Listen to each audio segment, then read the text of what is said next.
Hello everyone, good afternoon and welcome to the new student seminar. Thank you for joining us today. My name is Sarah Larmer. I joined the Society's recent qualifier committee this year and was appointed chair of the committee in September.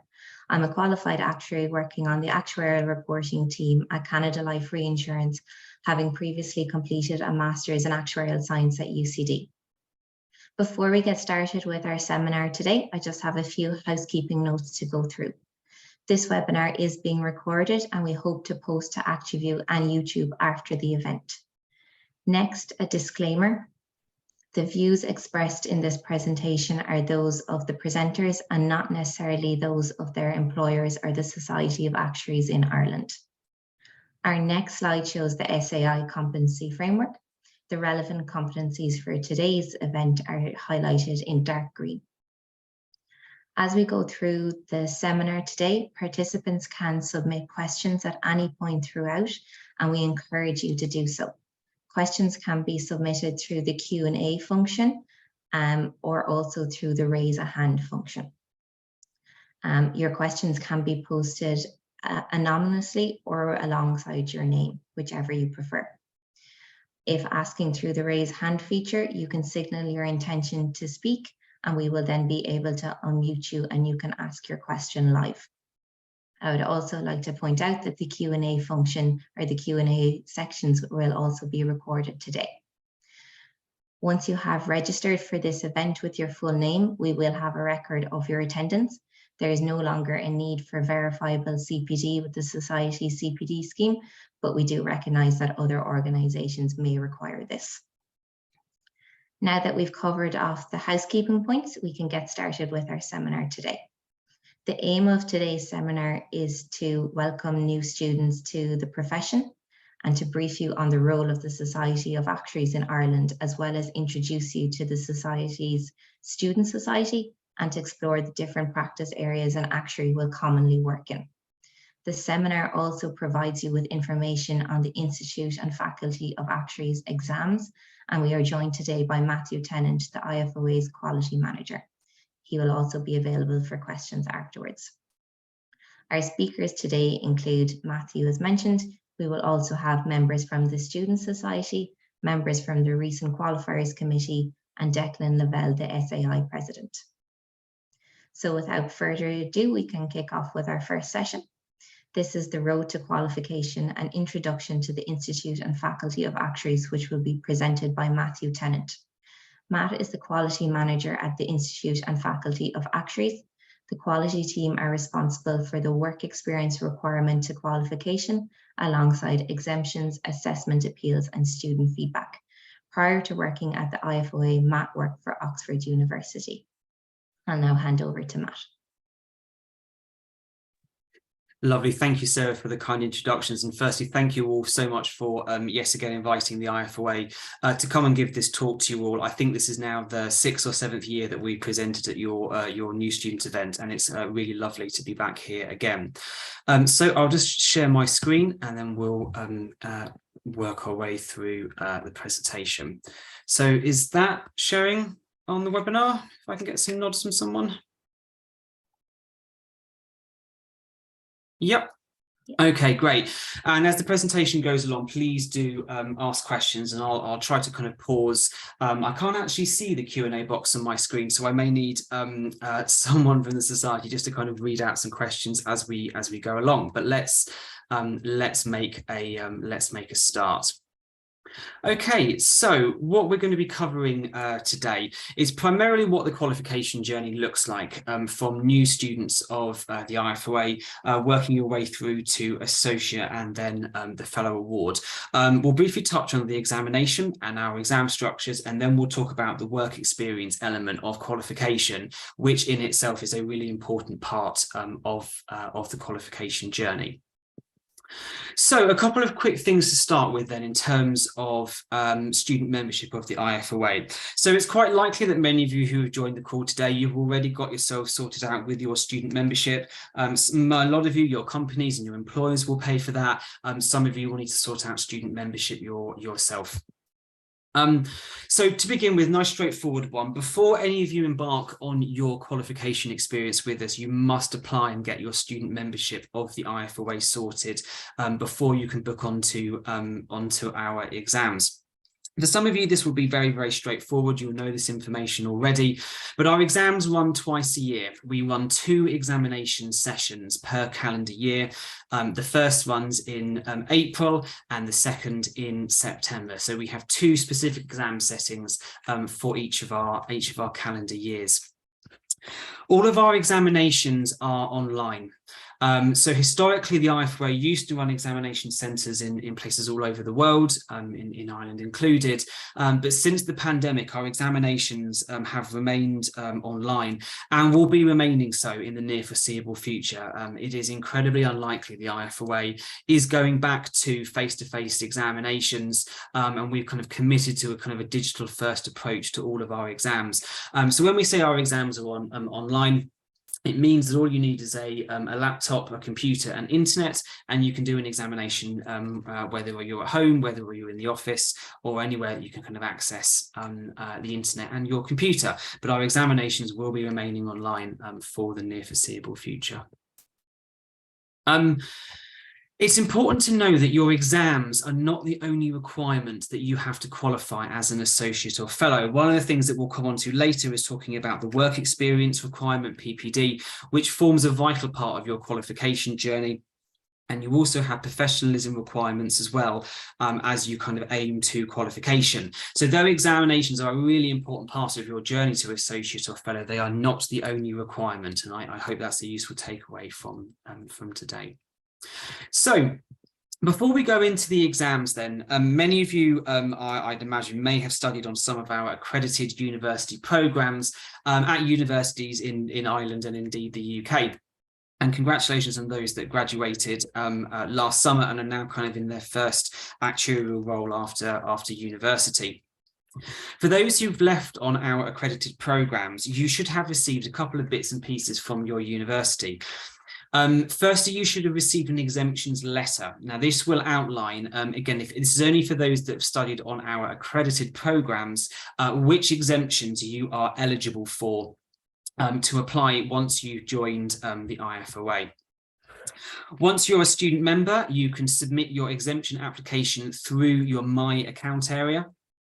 Where it takes around sort of 5 weeks for the IFOA to review and approve your application, and then you are then exempt from sitting those exams that you've received as a result of your university studies. A couple of people, potentially those who joined on sort of 4-year programs or took any time off, for those that joined sort of their university studies in 2017 or 2018, some of your exemptions may still be in the old curriculum subjects, so the CTs or the STs. So you'll need to go through kind of a conversion exercise to make sure that the subjects are still relevant, but there might be a couple of programs where you get your letters and it says that you're eligible for the CT subjects. They're absolutely still valid, but you just need to convert them into the new subjects. So once you start join as a student member, get your exemption application in, and then they'll hopefully be approved. Okay, so let's start off then with the associate route to qualification. So we call these our early series exams. So we have here the CSs, so the actuarial statistics, the CMs, the actuarial mathematics. CB1, 2, and 3 are the business elements, and this is what we kind of describe as the real building blocks of the IFOA's associate qualification. The CS and the CM exams are 2-parters. So Part A is a traditional theoretical exam, and Part B is a practical exam either on Excel or in Word. And CB3 is an online business course, so it's a business exercise that you could do. And actually that falls outside of the regular exam calendar.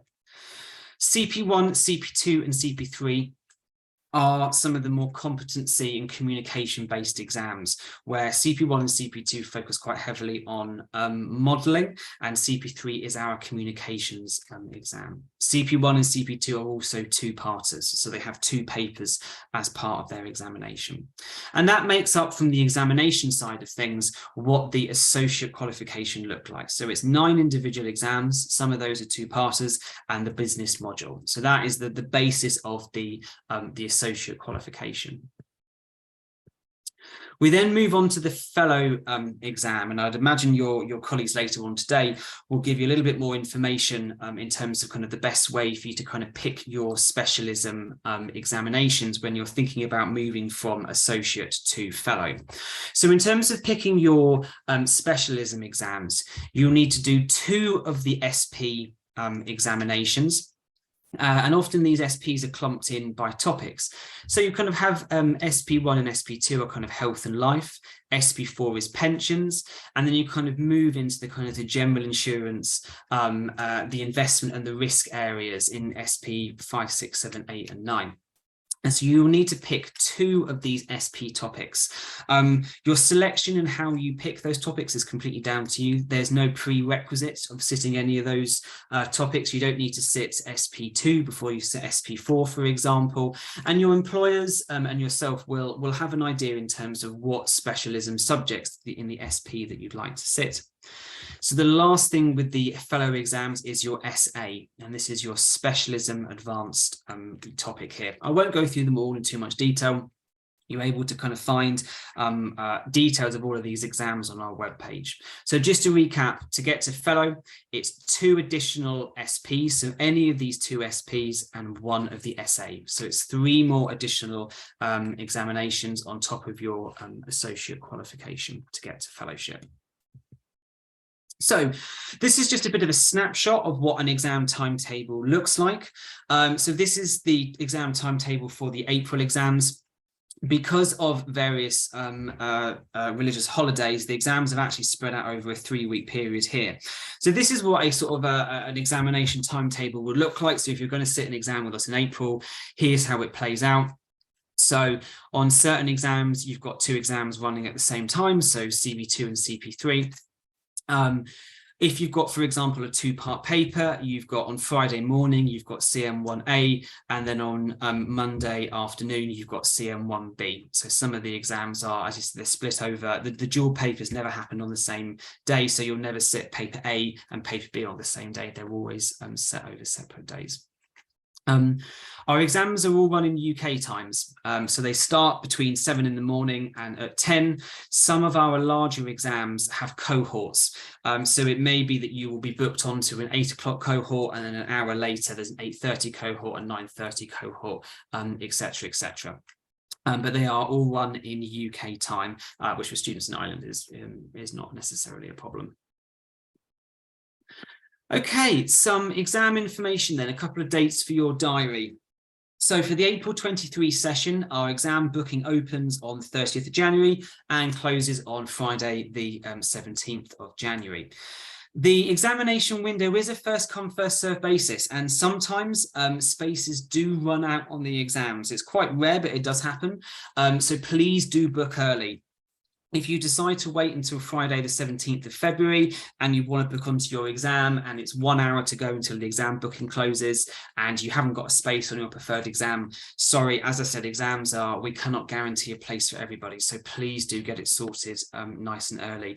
We know many of your companies will book them onto the exams. Again, do encourage them to get their bookings in nice and early. It's important before you book an exam, do have a look at the technical requirements of what your computer and laptop needs. They're not, as long as you have internet connection, a reasonably updated version of Chrome or Internet Explorer or whatever it's called now, and Microsoft Word or Excel, you are pretty much good to go. But do have a look at the technical requirements before you book onto your examination. If you miss your exam booking deadline, there are no exceptions or late entries.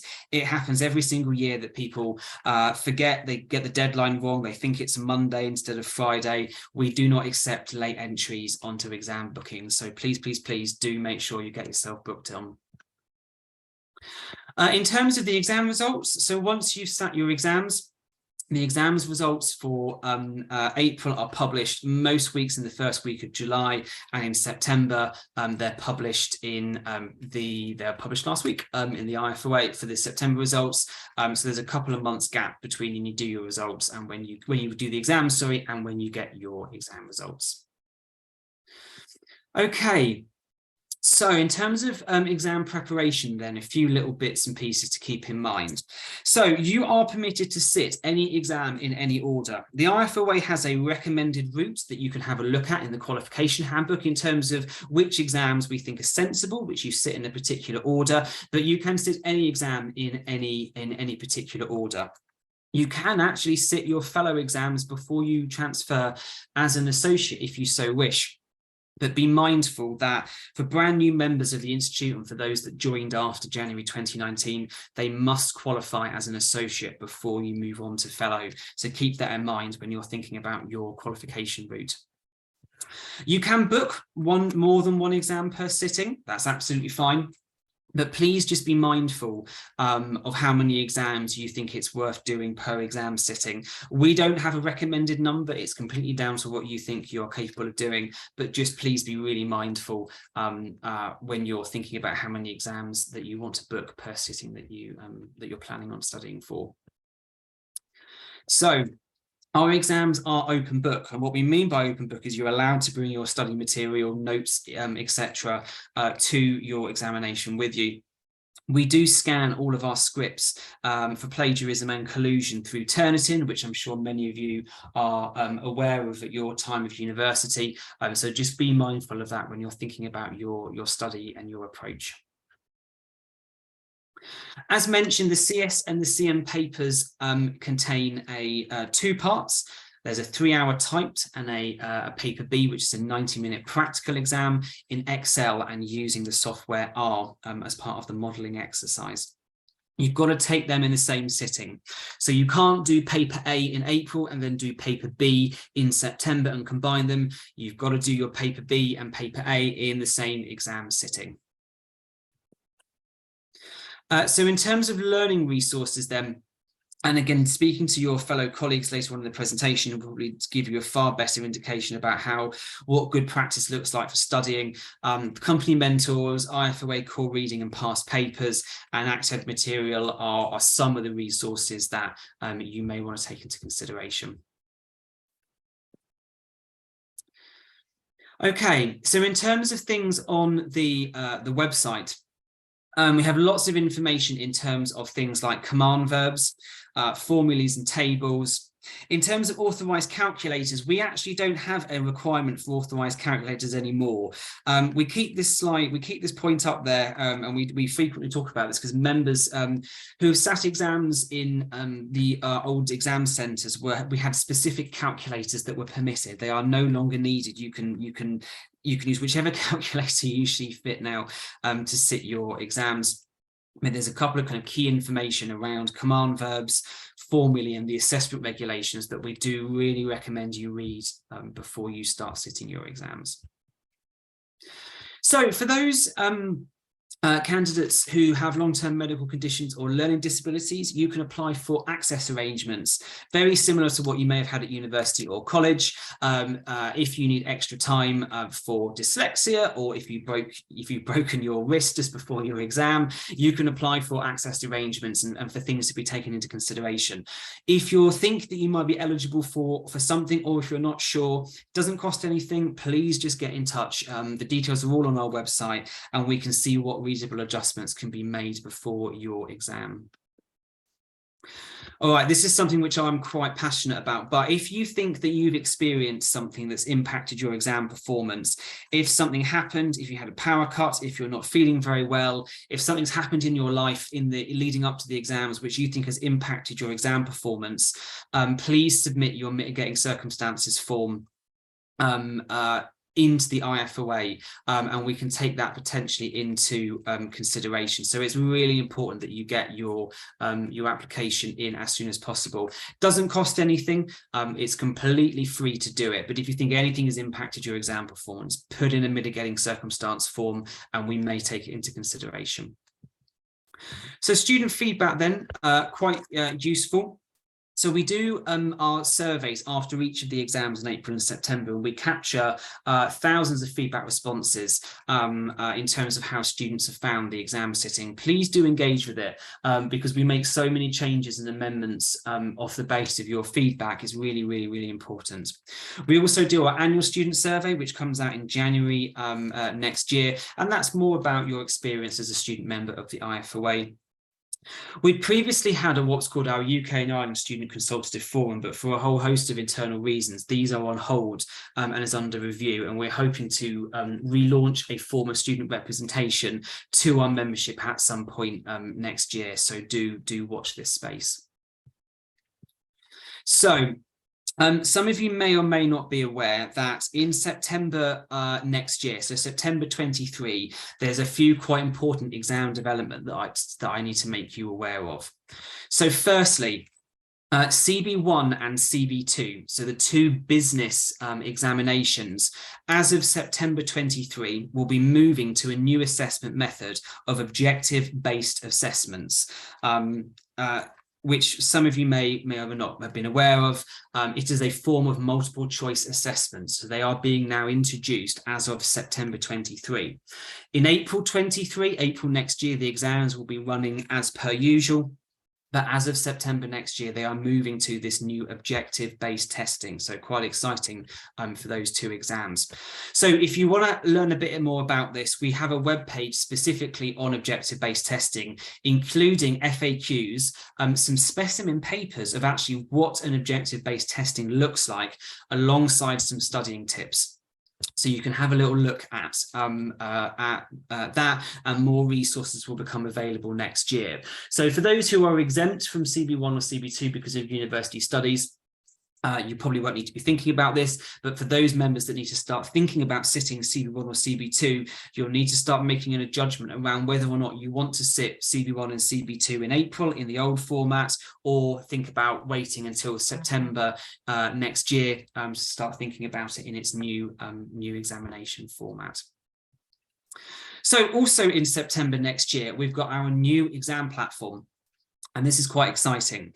So what is going to be happening on the new exam platform? For those that have already sat an exam with us so far, as you may be aware, you will download your exam paper, complete your exam in either Excel or Word, and then you will upload that to our exam platform. So come September 2023, for certain exams, not all of them yet, you will be answering your exam directly into the exam platform. So there's no uploading and no downloading. The IFOA will be introducing remote invigilation alongside ID verification when you enter the exam platform area. So some new things that will be coming into play as of September next year. There are certain subjects that aren't moving on to this new platform yet, which is CS1, CS2, CM1, CM2, CP2 and CP3, but the other exams will be moving onto the new exam platform in September next year. So just to be clear, as of April 23, the exams will be running in the same format as how we've done them in the last couple of years. There's some new material online about the exam platform. I would encourage those thinking about their exams next year to go and have a look. But some quite exciting things that are happening as of September next year. Okay. So let's move on. I'm just going to check to see, we haven't had any questions that have come through in the Q&A, which is absolutely fine. If anyone does have any, please put them in and we can answer them. Okay, so I don't think we've had any questions, but if there are, I will just pause for just 30 seconds to see if anybody does want to add any questions, especially about the exams or what's happening next year, and then we can go on to talk about the work experience side of qualification.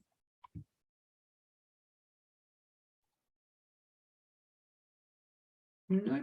Well, that's fair. If there are any further questions, I'll have a little slot at the end, and we can always come back to it if anyone does want to ask anything. Okay. Oh no, we have two questions. So when will the September exams be open to book? So the September 23 exams will open. Exam booking opens around 1 week after the exam results in July. So between the December results and the booking for April is a bit of a longer period. It's around kind of a month's gap. But for the results for the April exams and the September exams, it's much tighter.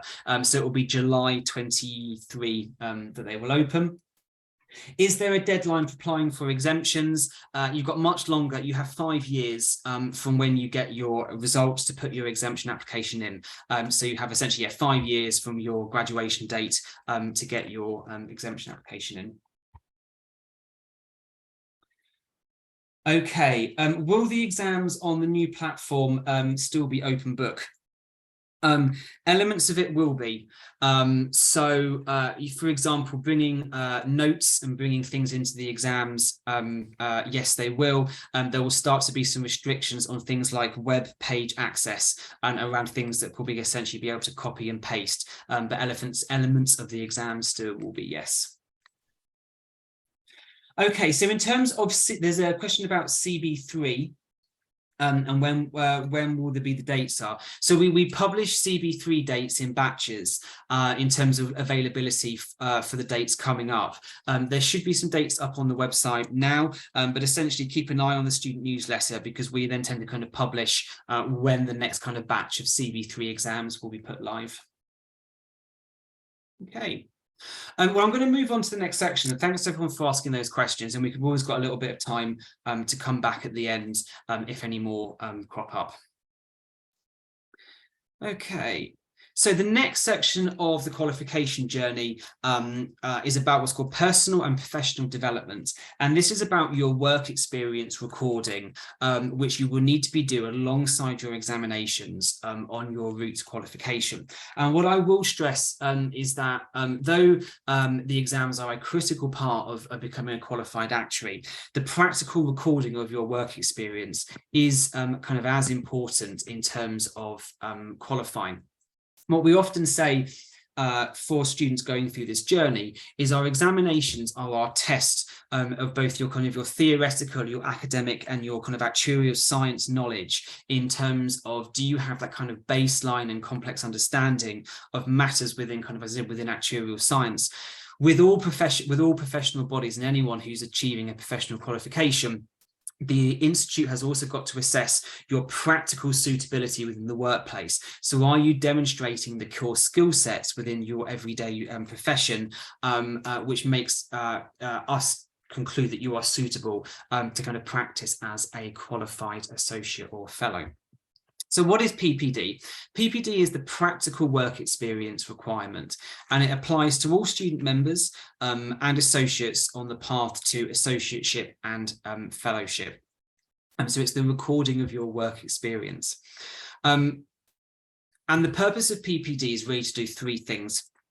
It's to show that you are demonstrating competency within the workplace, that the IFOA has got some certain skills and some certain areas that we think you should be able to show within your everyday day job. And we need to demonstrate that you're able to do that to the IFOA. Secondly, it's about maintaining a record of formal learning activity. So how are you recording the different learning that you're doing within the workplace, whether it's a training course, whether it's a conference, whether it's upskilling or taking to understand a new piece of legislation or policy. And then thirdly, it's about understanding the learning you've done through these activities. The IFOA puts a big focus on learning outcomes. So asking our members to take time to reflect back on the activities that they've done and what that means for their own development. So a really important part of the learning experience. So those are kind of the 3 real building blocks of what PPD is. Okay, so for those who are joined the IFOA as a student member, every year that you are a student member of the IFOA, you are required to submit your work experience recording. You will have a unique deadline to do this, and I'll show you where you find that unique deadline in a second. And it's known as your annual PPD deadline. So let's just say that you officially join the IFOA today on the 13th of December. Your IFOA deadline will always be 1 second before midnight on the 13th. So it kind of works on a yearly cycle. If you join the IFOA on the 10th of September, your PPD year will always start on the 10th of September every year, and it will conclude 1 second to midnight the day beforehand. So your PPD deadline is your unique time to complete your PPD, and I will show you in a second where you can find that unique deadline. So if you are already a student member, log into your PPD portal and you'll be able to see what your annual cycle of PPD recording will look like. All student members have got to do a minimum amount per year. So you've got to make sure that you are, every year that you are a member with us, even if you're taking a break from exams from a little bit, you need to keep your work experience recording up to date. It's a real key part of what it is to be a member of this profession, is you've got to make sure that your work experience is recorded every year that you're a member with us. So what specifically is PPD then? And when I talked about competencies on the previous slide, so the IFOA splits up our competencies into 3 areas, which is effective communication, problem solving and decision making, and professionalism. And these are the real bedrock of the skill sets that we think actuaries practicing in the sector and industry need to be able to demonstrate. And I'll talk about that in a bit more detail in terms of what we mean by competencies and showing the activity that you've done. Okay, so alongside your exams, what PPD do you need to do to become qualified? So, as I mentioned, if you join the IFOA after the 2nd of January 2019, you must attain the associate qualification before you can progress to fellow. Once you have achieved the associate qualification, even if you've got all the exams, you need to wait at least 1 year between transferring between associate as a fellow. We know sometimes our members wait a bit longer than that if they've got more exams to pass, but you need to have at least 12 months, 1 year between qualifying as an associate before you can move on to fellow. So to get to an associate, you need to have your core principles and your core practices, as I mentioned, and 2 years of work experience recording. And then once you achieve your associate award, 1 additional year, 3 years in total between moving from associate to get to fellow. So by the time you get to fellow, you should have 36 months minimum in your account and at least a minimum of 2 years before you get to, only a year, sorry, before you can move across from associate to fellow. Now, for some of you, it might take you longer to get to an associate, and that's absolutely fine. So for certain people, it might take you 4 years to get to an associate, and that's not a problem at all. But even if it takes you 4 or 5 years to get to an associate, you've still got to have 12 months between that associate and fellow. You can't transfer as an associate and then immediately transfer as a fellow. It's got to be 12 months between that transfer. Okay, so this is what we're looking for then in terms of your work experience requirement. To get to an associate, as I mentioned, you need to have a minimum of 24 months. You need to have 15 credits worth of recording activity in your account. And you may think, well, what does that mean? I'll explain that in a second when we go through the competency framework. And for each year that you submit work experience, you've got to have 3 credits of activity and 2 formal learning hours for each year that you're with us. And this will hopefully make more sense when I talk about the framework and when we talk about what recording actually is. Once you've achieved the associate award, you then need to have an additional 12 months recording, so a minimum of 36 months to get to fellow. But again, just to reiterate, it's got to be a 12-month gap between associate and fellow, and a minimum of 20 credits in your account in total. So that's what is the work experience recording that goes alongside your exams. For those who want to transfer and stay as an associate, that's absolutely fine. So one of the requirements of, or one of the not necessarily requirements, so one of the privileges of if you want to become an associate and stay at that level, you can then what's called opt out of work experience forever. If the associate qualification is, you think, do you know what, I don't want to go to fellow, the associate is for me. You can opt out of PPD indefinitely, but at the same time, that means that you are suspended from being able to sit exams, but you can reinstate to do exams and do PPD at a later point. Okay, so Few important bits then about PPD monitoring. So you will receive automated emails leading up to your annual PPD deadline at 60, 30 and 7 days to remind you that your deadline is coming up. If you miss your PPD annual requirement, you will be subject to essentially an admin fee that you'll need to pay to backfill your PPD from the previous year.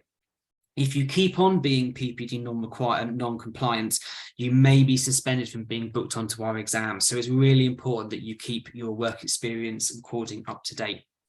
In terms of PPD audits, the IFOA does a sample batch of PPD audits, so you may be selected for that. If you can't meet your PPD requirements for any reason, parental leave, career break, full-time education, please contact our member service team as soon as possible, and they might be able to apply a PPD exemption to your account. Okay, so when we actually kind of talk about recording work experience, and you may sit there thinking, what does that actually kind of mean practically? So when you submit a PPD record, and I'll talk through this when we do a quick demo of what the system looks like, is that you need to kind of have what's called an individual PPD record, which you do in your My Account area, and it's comprised of quite a few different parts. Activity description, a learning outcome, an activity a date, and has it been discussed with your supervisor? And you'll need to do this for each PPD record that you submit with your time with us. And once you log into the PPD system and you start submitting your records, hopefully it'll be a bit clearer to you in terms of what you need to do. But it's quite straightforward, and I really recommend you logging into your account and having a little look and a play around in terms of getting your records submitted. The learning outcome is the real kind of important part of submitting PPD, and I appreciate time is tight and I would love to spend a lot more time talking about this in detail, but the learning outcome is kind of the real key element of a PPD record, but the IFOA looks to conduct our evaluation on. We want to, once you've done some work-based activity, the focus of what we are looking for in a good quality PPD record is someone who's spending a bit of time doing a bit of self-reflection about that activity, that thing that you've done within the workplace, and what it means for you in terms of your future development. Again, have a look at some of the learning resources that we have online. There's a whole host of material in terms of learning outcomes that we do recommend you have a look at. Okay, so I'm going to quickly go on to the competency framework then in terms of PPD, because I know time is tight for the presentation. But a couple of slides ago, I talked about the kind of competencies that we look for candidates to demonstrate within PPD. And here is one of our categories, which is effective communication.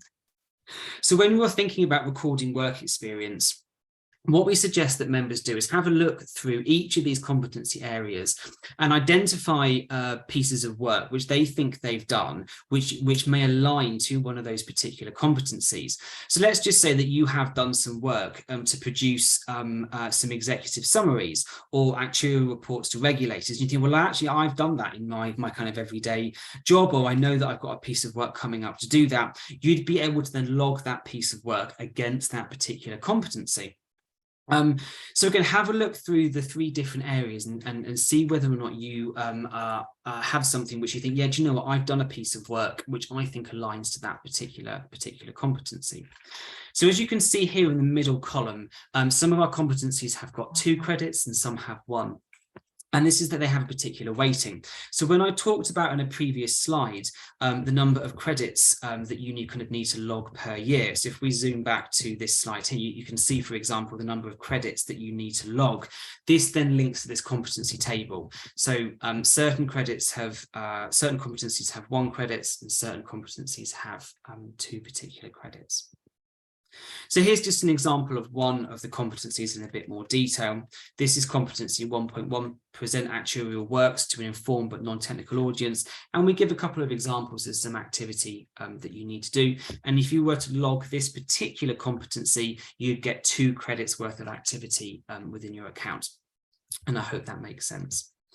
So here is the second area in PPD, problem solving and decision making. And again, here is the more kind of technical element of competencies that we would look people to demonstrate. We know that a lot of our current members submit lots of records in this area. So you can see things like analyze and validate results from a model, evaluate and prioritize stakeholder needs when designing solutions, analyze and validate the results from a model. So again, if you're doing activity within the workplace, you go, oh, yeah, well, I do tons of this stuff. Great. This is the kind of things that you need to be logging and recording as you go through your time with us. The third, oh, that's just, again, sorry, this is just a quick example in terms of competency 2.4. Here is if you think that you've done a piece of work which you think aligns to this, you can record this, and it's 2 credits worth of activity. The last area then is around professionalism, and this is the kind of the third tier within the PPD framework, and this is looking at your kind of your professionalism approaches within the workplace, which is obviously very important for a professional body that looks to uphold the standards across practicing members. And you can see here there are competencies such as demonstrate the understanding of the role of peer review, demonstrate ethical standards in an actuary's work, understand the importance of confidentiality, understand an actuary's obligations to clients, regulators, and the public. So a range of categories, range of competencies, sorry, that are all to do with your professional skill set. And here's just, for example, competency 3.9, justify professional opinion in the face of questioning. And here is, for example, some examples of things that you might use, and it's 1 credit worth of activity for you to submit. So that was kind of quite a whistle-stop tour through the PPD framework, and I really kind of encourage all of you, if you haven't done so already, to have a look at our kind of various websites and web pages about PPD, because we know sometimes students go, oh, do you know what, I'm not going to think about work experience recording till much later, and then find themselves coming into some issues when they haven't fulfilled all of their recording requirements. There are some mandatory competencies that you need to complete in each area. There are some ones that you need to be completed. So it's really important when you're planning your work experience recording that you make sure that you get these mandatories in before you come to qualify as an associate. So I'm going to do a quick demonstration of what the PPD account area is, because it's something which I think is really important that students know how to find. So I'm just going to switch my screen over now, which hopefully is a web page, and if people can't see it, please let me know, but hopefully you should all see this is an IFOA, the My Account area of the website, and this is what your PPD area will look like. So for members that are joined and haven't looked into this, if you log into the My Account area and you go to My Work Experience, you've got 3 tabs here. If you select My PPD, which will hopefully work, if it doesn't, yeah, perfect. So this is our test account, and I hope you can all see this. But once you log into your My Account area, this is really important. So when you, as I mentioned, when you join the IFOA, that will become your PPD year. So this is our fake student. It doesn't really exist. But if they were a real student, they joined on the 17th of November 2014, and their PPD year will always run from the 17th of November to the 16th of November the following year. So again, if you joined at the start of December, it will say December the 1st, 2022, and your PPD year will end on November 30th the following year. And this is what your account looks like. So when you're submitting records and when you're recording your work experience, you do it all here. And I'll just very, very, very quickly show you an example, because it is useful to kind of understand a bit more what I've been talking about through the slides. So if you think that you've done a piece of workplace activity that you want to record, you fill out your activity description, your learning outcome, and the date that you did your activity in this box here. And then this will upload to your IFOA record. Right, so I think that is pretty much coming to the end of my segment now. So I'm just going to flick back to the presentation, which I think I'm there. Am I think I'm back to the presentation. If not, please do say. So in terms of further information, have a little look online. All the things that I spoke about today, the exams, the curriculum, the study support, PPD, you can find all the stuff up online in terms of material that I've talked about. Any concerns or questions that you have, our member services team are on hand to kind of answer any questions that our students and members have. So please do get in contact with them. Right, well, I think that brings me then to the end of my section on the qualification experience. Thank you all for joining and letting me take you on a whistle-stop tour. I hope that's kind of brought to life a little bit of what it is to be a student member of the IFOA and to go through the requirements to get to associate or fellow. So I don't know how I'm doing time-wise, if I'm overrunning or if we've got a little bit of time for questions. I think I've answered everything that's in the Q&A box, but I guess if anyone does have any kind of final questions, I'm happy to take them now.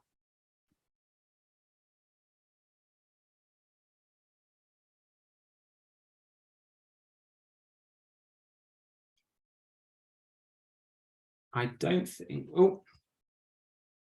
I think there's one question coming in there. So if someone was to claim their exemptions within 5 years, will they be claimed forever? Yes, so once your exemptions are approved, they will then show on your record indefinitely. So there's no kind of expiry for that. It's impossible for me to say in 10, 20, 30 years if the IFOA does a curriculum review that we deem certain exams ineligible. It's impossible for me to say. But yeah, if you claim them within 5 years, they'll then be on your record, however long you are a member with us. Great. Okay, I don't think we have any further questions. So I think we can probably move on in the interest of timing. So thank you very much, Matt, for an excellent presentation and also for answering those questions. I think I can see people referring back to this presentation as they start their exam process. There's a lot of useful information in there.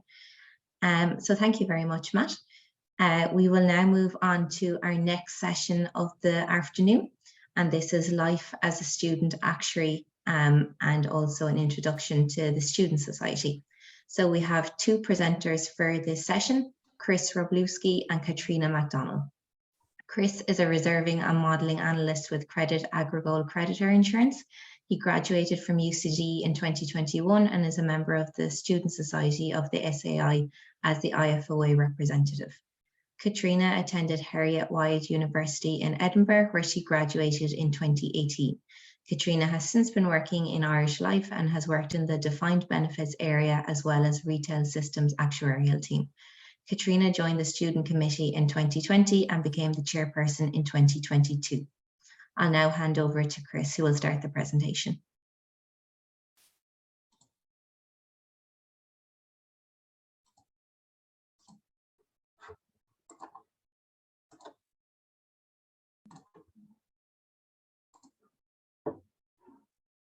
Sorry, I think my internet just went there for a second. Can you hear me okay? Yeah, you're back now. Perfect. Thanks, Sarah. Okay, so this is just a short introduction about me. The important part is the last point. The last session, I passed one exam and I failed one exam. And I've actually passed another 2 exams since I made these slides. So I know a little bit about what to do, and I know a little bit about what not to do in terms of passing the exams. So this is the agenda, what we're going to go through. I think most of this has been covered by Matthew so far. Like Sarah was saying, his slides are really, really useful, so I'd recommend that you download them, especially for filling out the PPD. There are a few bits that I wasn't sure about, and his slides are very clear and they make great reference. So working and studying is quite hard. I did some back of the envelope calculations, and I think if you take about 2 exams per session, it comes out to about 60% of the workload that we had in 4th year. And on top of that, you've got a full-time job. So it's really quite a bit more work in some ways than in college. Maybe you might have had a job in 4th year. I think most of us wouldn't have had. You probably got a bit more experience with that then. But it's a higher workload, and you've got to be able to distribute that better. So we're going to have less free time with work. And you really have to find the motivation to be able to do it. I know that this was difficult for me since I used to live with other people that were taking the actuarial exams. or in college, but now my housemates are all doing different things. So it's really difficult to say no to going to the pub or going to some kind of other event right before the exams are coming up. And I know from my first session, that was definitely something that I found difficult, especially coming up to Christmas and a little bit after, where before I just wouldn't have had the opportunity to do it. I would have just sat at home with everyone else around me taking exams. So even if I wanted to go out, I couldn't. So that was a little bit different to when I was doing exams in college. So like Matthew was saying, we've got exam sittings in April and September. You're going to have, depending on your job, you might have a higher workload for the April sitting, but you've also got more time to study for the April sitting. So depending on how many and how tough the exam you're taking are, you might want to start earlier for the April one. I think you'll be starting about now or a little bit earlier, so in December or November. So Matthew's been over these parts, and so managing your time effectively is quite important. I really recommend that you get a study diary or some kind of a plan, since you're going to have a full-time job on top of doing your exams. So your workload might not be uniform. You might have a little bit more coming up to year end or a little bit less a different week.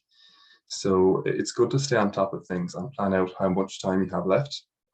And I think the most important part there is to set goals. So I'm sure you've heard about these before. So SMART goals, which are specific, measurable, achievable, realistic, and time-based. So goals that I would set for myself, for example, would be to have 5 exam papers done by, for example, the end of February. And I'd like to get at least however many marks, say 50 marks on average. And then I can judge how I'm doing compared to my plan, whether I need to speed up or whether I'm doing okay based on my plan. And the last point here is to communicate with your manager. So since I'm going to say that most of you are graduates, you might not know when you're going to have the most workload during the year. Your manager will know that, and they'll probably be able to guide you to say when you might be able to take most of your study days, when you might have to work 5 days a week. And this is why it's really important to have a study plan when you're coming in. So Matthew has talked about most of this already. The one thing that I would say here is, so out of the specialist principles exams, since you get to choose 2, for some companies, you don't have to choose between the life and non-life at the very start. I think that's the case for some consultancies. So what I would recommend you do, so there's one life SP, but there's 2 non-life SPs.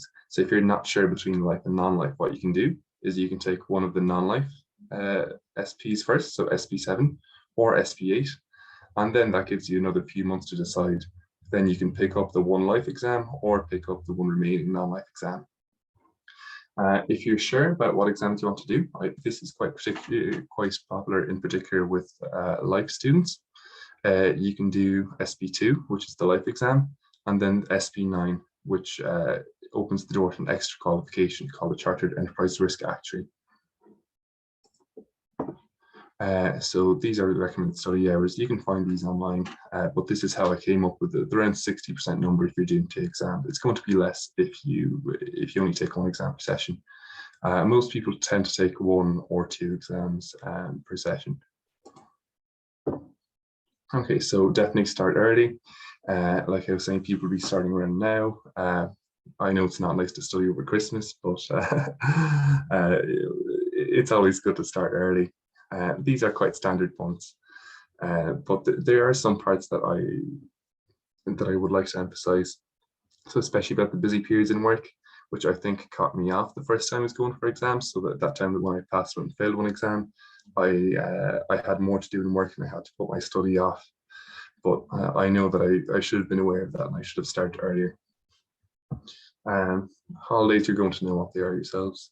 Unexpected events. So for me, for example, that was an audit that came up that we weren't sure about. That we didn't know that we had to audit a company, and that came up. So that derailed me a bit.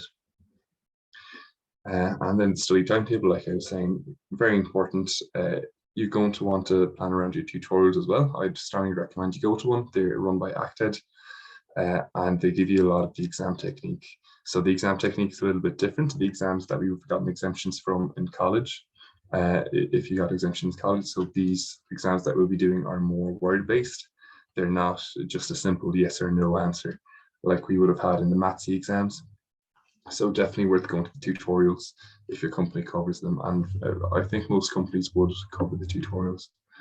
And the most important part, once the essential parts, I think at least, of passing the exams are to read the combined materials pack. So it's a large book, about 600 pages. So depending on how fast you read, you should be able to get that done in a few weeks. And then I'd start looking to past papers. So this is a summary of what ACTED provides. So ACTED is the official provider of study materials. So there's a lot of things that are in there. One thing that I found particularly good was the mock exams and marking, where that's what it says on the tin. So you fill out a mock exam and you send it off to someone from ACTED, and they give you some feedback on how you did. And I found that especially useful to improve my marks.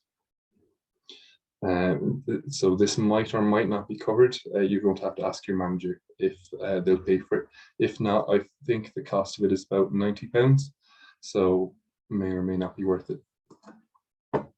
So tutorials, there's regular ones. Some of them are run in Dublin, but you're going to want to check tutorials quickly because they get booked out. You can also do them online, which is handier, but I find I pay attention more when they're in person. So like I was saying, a lot of difficult topics are explained, and the exam technique, which is particularly good to know. What else do we have? Oh yeah, the study tips. So I'm sure you've seen all these before. One thing that was particularly useful for me is to pretend that I'm in work and to get dressed. So to wear, I don't know, whatever you'd like to wear, really, a button-up shirt or chinos, and to really feel like I'm not sitting there in my tracksuit, and I can let myself go a little bit. You can go into the office. Well, at least in my work, I could have. But I found that good because there was a little bit of pressure around me. I couldn't just slack off and go on my phone. It was good to a little bit like a library reading. And it's nice also if you have peers that are studying the same exams to mark each other. I know you might be taking different exams in a different order and might have different exemptions, but you can find someone that's doing the same exam. You can say like, look, we're going to do the SB7 2020 April paper, and then see correct each other's exams. So that gives you something that's really useful, and that's experience looking at exam from an examiner's perspective. So that really stresses how important it is to lay out your points nicely and neatly, and to make the examiner's job as easy as possible. So then practice is at least how I get through the exams. I'd recommend doing at least 10 past exam papers before as part of your study time, before you attempt the real thing, and to make sure that you do them in the right time, because I haven't met one person that hasn't been stuck for time in these exams. Okay, Matthew's been over the exam booking deadlines, and I've been mostly over the tips. So it's important to make your paper easy to correct, to make the exams jobs easy as you can. And for some of the later exams, one of the things you might want to do is read the SAI News or the Actuary magazine. So this is particularly important for the essay exams. You might want, so essay 1, 2, 3, and 4. You might want to read up on current topics. So say maybe IFRS or some kind of new regulation coming in from EIOPA. Okay, so after the exams, you're going to want to do a little bit of self-care. I think the failure rates are usually something about 40%, 30%. So failure, you're going to fail more times than not. So remember to focus on positives. So getting 1 pass is better than nothing. If you attempted 2, say like I did, it's good to get some counselling if you're particularly worn down by the exams. Definitely don't give up, and give yourself a well-earned break after you do pass them. Okay, I think, how are we doing for time, Sarah? Yeah, I think you're fine. You can continue. Okay, perfect. So I'm sure that most of you have experience working from home if you went on placement. I think UCD, DCU, and Queen's would do it. So you're going to know about all of this, so to set up your homeworking space and so on. So I'm not going to spend much time on that. The last two important bits are the SAI's Guide for Student Actuaries. So that's got a lot of tips, similar to the ones that Matthew would have been over earlier, and the IFO Student Handbook. If you're unsure how to fill out the PPD as well, your colleagues in work would definitely have filled that out before. So it's quite useful to run things past them to see if you can word something a little bit differently, or how you might, or say if you're not sure how your work might reflect the credits, they'll be able to give you some tips on that, since they would have filled it out before. Okay, I'm going to hand over to Katrina now.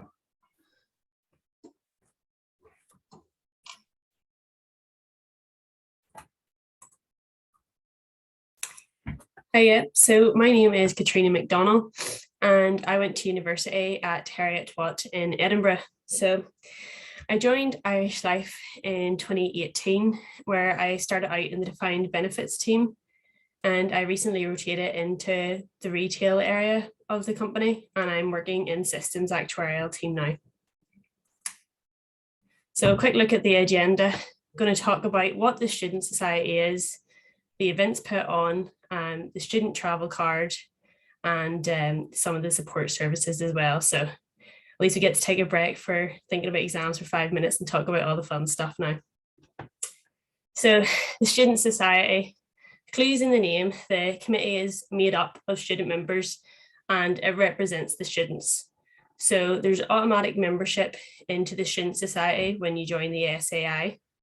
And it's a great opportunity to meet other students and make new friends. So for example, I went to this event when it was in person a few years ago, and I met some people that I still regularly keep in contact with, which is great.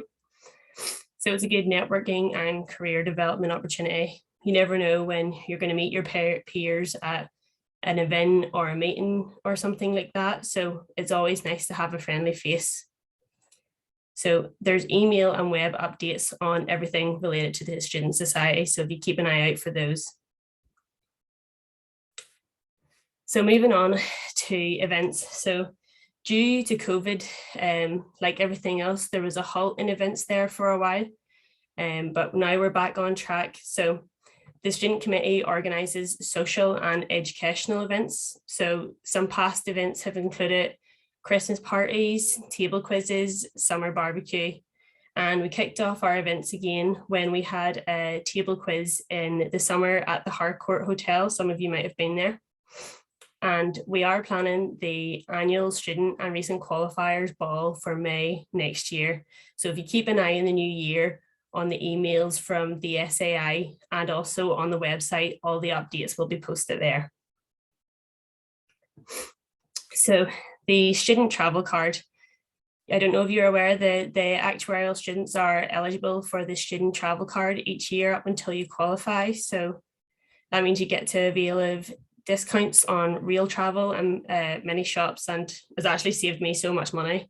So definitely get onto that if you haven't already.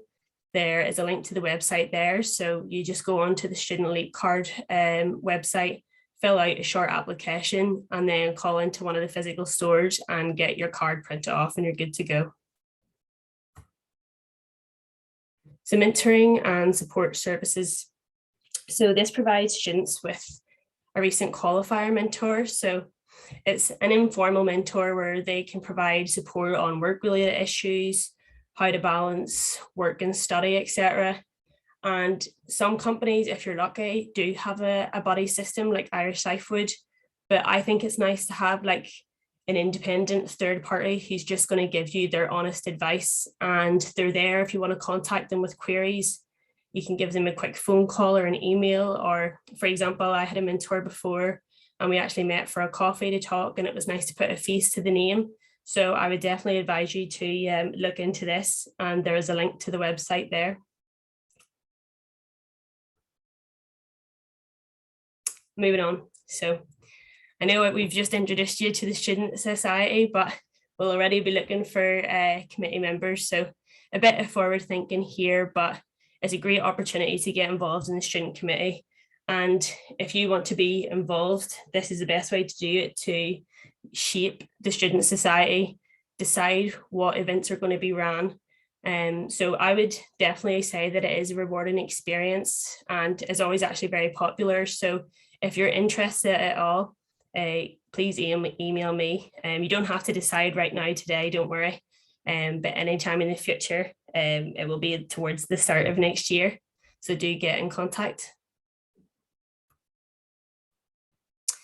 So the IFOA Student Consultative Forum, Matt's kind of reached on this already, that things are kind of on hold at the minute, but the purpose was to have a SAI representative contact all society students to check for any exam issues. They'll bring them to the meeting and a report is then provided covering those matters. So definitely there are surveys that are sent around after exams, and like the way the online exams were at the start of COVID compared to the way they are now, you can tell they've really took on board the issues that were highlighted and they've made those fixes, and it's running a lot more smoother now. So if there's any ever surveys, do make sure and take part, because it will be taken on board. So just to summarize, definitely get involved with the Student Society. Great opportunity to meet people, get your student travel card and start saving money. Definitely as well, I'd advise to sign up for the mentoring and support services. And of course, get in touch if you have any queries. There's an email provided there, but feel free to also email me. And the most important thing is just really keep up to date on the Society website and keep an eye on the emails that come in from the SAI as well, because that has all the important information. So that's all from me. If there's any questions, please let me know, but I'm aware sometimes people might rather reach out individually. So our emails are on the screen there if you want to take a note, and please reach out if you have any questions at all. Great, thank you very much, Chris and Katrina. I'll just check if we have any questions coming in for you guys. I don't see anything. Let's give it a couple of seconds just in case anyone has anything. But I think you've both given a very good overview there. I would recommend, if anyone does want to get involved with the society, the Student Society is obviously the best option while you are a student. And I think it's great as well that we're back to in-person events. As Katrina said, it's important to have the fun aspect as well. And it's obviously a lot easier to meet people in person. As Katrina said, there is a ball being planned for May 2023, and you'll be regularly reminded of that via the SAI emails. Okay, I don't think we have any questions, but Katrina has very helpfully put the 2 emails on her last slide there. So if you do have any questions, do reach out. So we'll now move on to our next session of the afternoon. This session will be run by several members of the Recent Qualifiers Committee, who will introduce you to the different practice areas as an actuary. Our speakers and the practice areas that will be covered are as follows. So Tomas Hayes will start us off covering the life insurance practice area. Tomas is a member of the Recent Qualifiers Committee and Matt's leadership group. He is currently working in the valuations team in Irish Life and previously graduated from UCC. Michael O'Brien will then introduce us to actuarial consulting. Michael is a member of the Recent Qualifiers Committee and is a consulting actuary. He works with Seagrave Daly and Lynch Limited, specialising in litigation, and has many years of experience in this work. Niall McCarthy will then cover wider fields. Niall studied in UCD and graduated in 2018. He lives in Dublin and works with Allianz Ireland. He has spent 4 years working in the area of Solvency II and has recently moved into reserving and IFRS 17 work. Stephen Brennan will then conclude with general insurance practice area. Stephen has a background in maths and physics before moving into actuarial. He is a recently qualified actuary with 5 years experience in the general insurance industry. I'll now hand over to Tomas, who will start us off. Thanks, Sarah. So unfortunately, my talk doesn't have any points on parties or student discounts, but I'll just be giving a quick whistle-stop tour of life insurance. So I'll just begin by going through some of the most common products in life insurance. So probably like the most common distinction in the insurance market is between life and general insurance, but within life and pensions are often grouped together. So I'm not going to go through all this list here, but just a few examples. Mortgage protection. So whenever anyone goes to take out a mortgage, their bank will require them to take out mortgage protection. So it's just in the case that if the individual dies before they pay off the mortgage, the insurance company will pay out the remaining balance. So it's just a way of protecting the lender. And then I'm sure a lot of you have started up with your own pension schemes within your companies.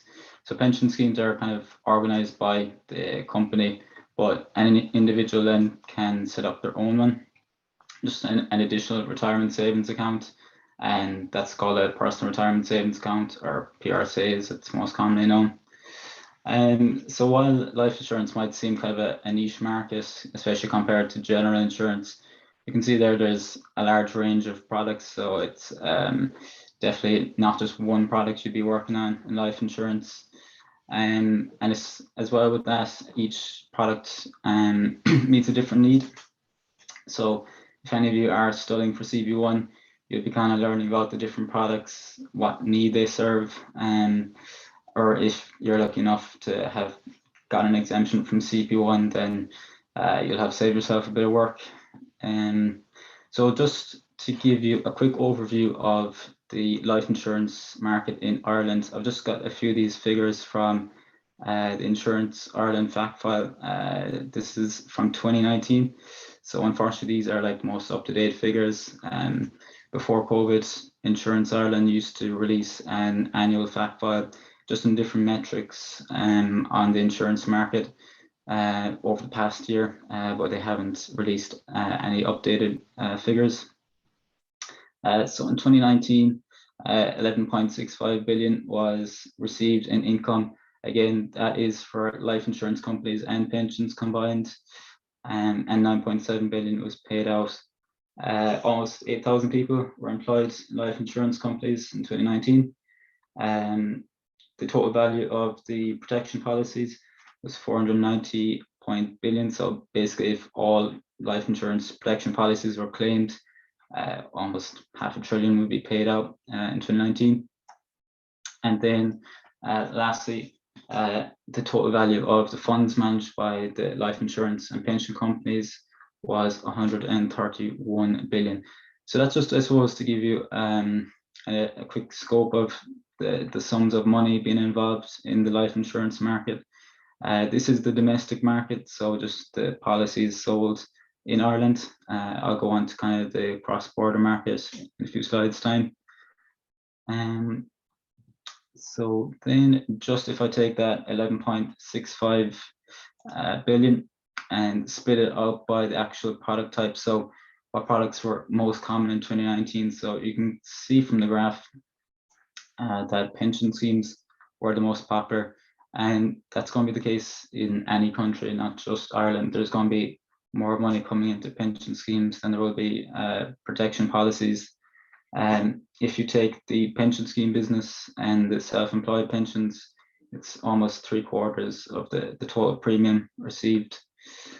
And then if I just take that same figure again and just split it out by the companies, you can see that Irish Life had the largest share of premium in 2019 with almost a third, and that was followed closely by Zurich and New Ireland.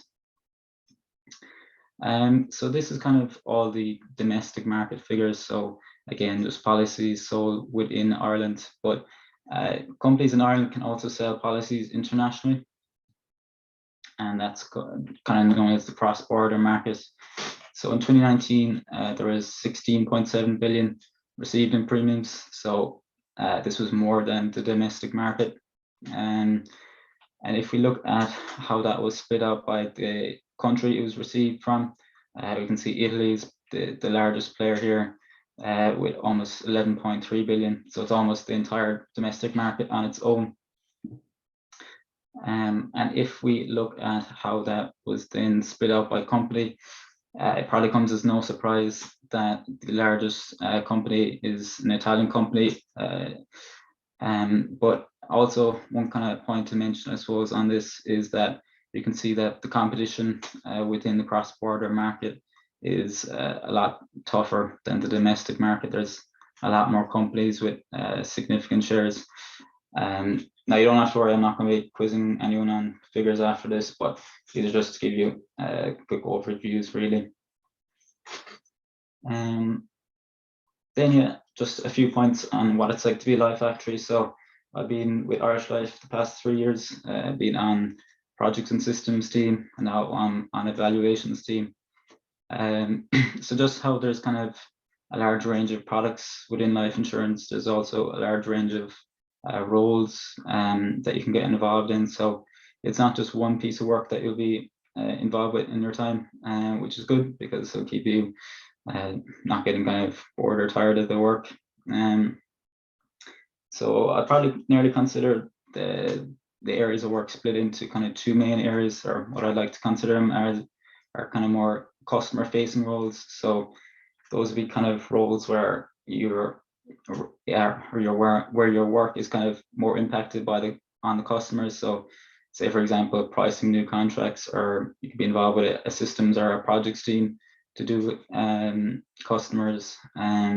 But then you can also have kind of more of a back-end role, which would be more of looking at it from a company perspective. So making sure that we have enough capital being held. Also, regulation is a huge part of any insurance company or in any financial services industry. There's going to be a lot of regulation. Insurance is no kind of exception. So there'll be a lot of making sure that we're cooperating with relevant regulations as well.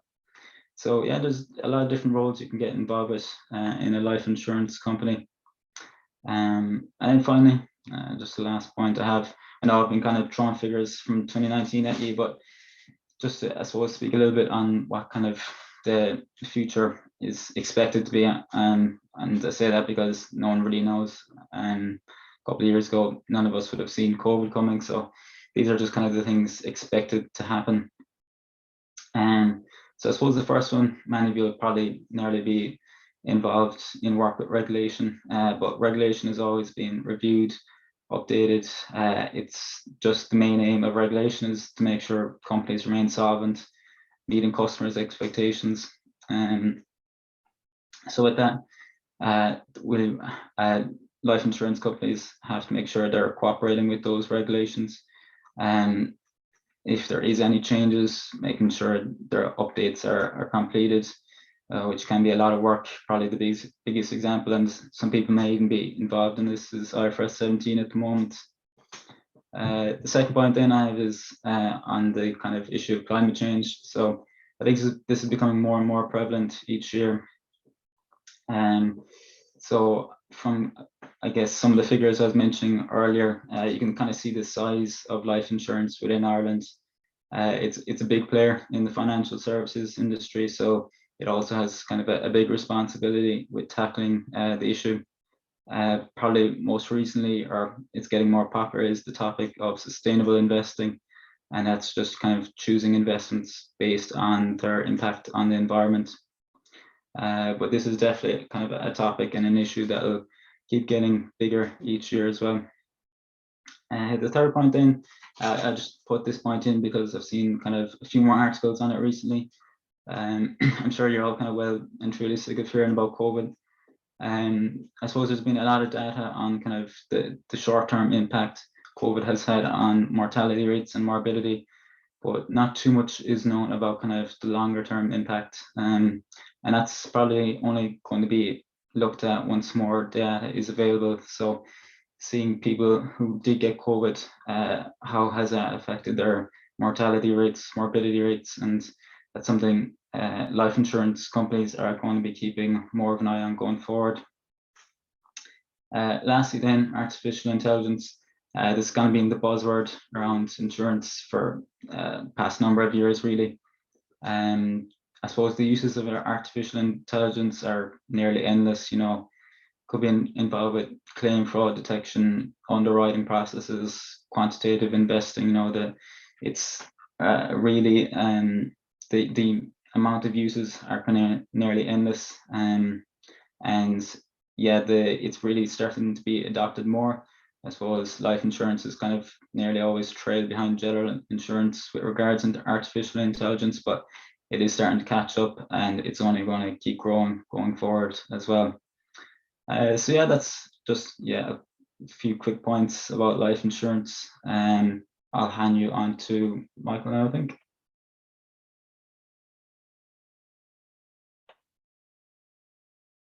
That's great, thanks. I'll just go on ahead here at my piece on consulting. I suppose when I was thinking about presenting this, I was just kind of looking at what it means to be a consultant. So I just had a bit of a think about what would be the points I'd make. And so starting off here, a consultant is someone who gives expert advice, and that can be to like a person or a group of people or an organization, and that they're involved in a particular subject. So a consultant is a professional. They know their fields, they know their area of expertise, and they can be relied on to give advice appropriately. You're typically advising an external client, so you're remunerated for that piece of work based on what is involved in the project. You're developing a close relationship with that client, so trust is important, that the client can rely on your expertise and advice and knowledge that you've built up over time, that they will get an appropriate answer or an appropriate piece of work for the question they posed you. Just go on to the next slide.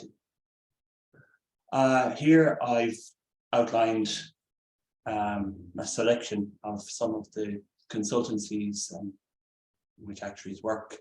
I'm not going to go into detail about all the companies here, but I'll have a look at some of the areas in the next slide. But just to say that all of these companies vary by size and by scope. For example, Milliman there, regarded as the largest actuarial consultancy servicing the insurance industry here in Ireland.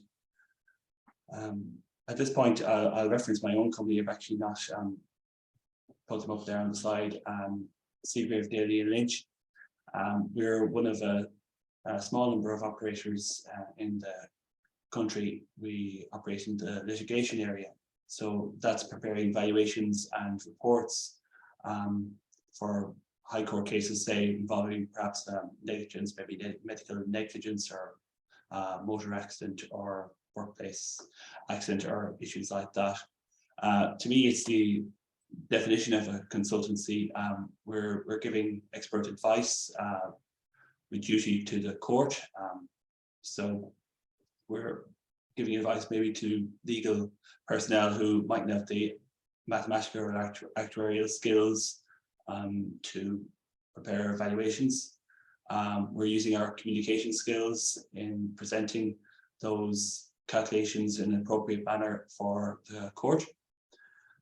We're showing our knowledge and our expertise in the field, and that we can be relied on to give appropriate actuarial advice. And then as we are dealing with legal professionals and other professionals, we're demonstrating a strong and trusting relationship with the client in performing that work.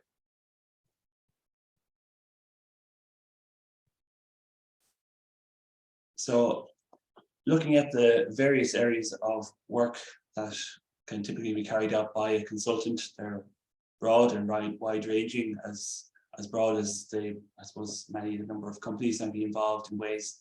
And not just looking back to say Milliman again, as I mentioned earlier, they'd be involved in the insurance area at the top, the life, healthcare, general, financial services, employee benefits such as that. Then you would have maybe other consultancies who work in the pensions, retirement benefits. You would have other companies who would be in, say, general insurance and reinsurance. Other consultancies might be involved in, have areas involved in risk management, enterprise risk management, giving investment advice, be that to a company, maybe to trustees or sponsors. You might be giving advice to individuals in terms of their personal finances. Obviously, you have the litigation aspect that I referred to earlier, particularly the company I'm working for. And there as well, you have family law, say issues maybe involving a pension adjustment order or such like. Other areas then I possibly mentioned would be mergers and acquisitions, general advice, maybe operating as the actuarial function for a company, maybe acting as the head of actuarial function. Just as a wide range of areas you can become involved in as a consultant. And I suppose it would point maybe as well to maybe some of the wider fields as well, that there might be some link with that, maybe the discussion later.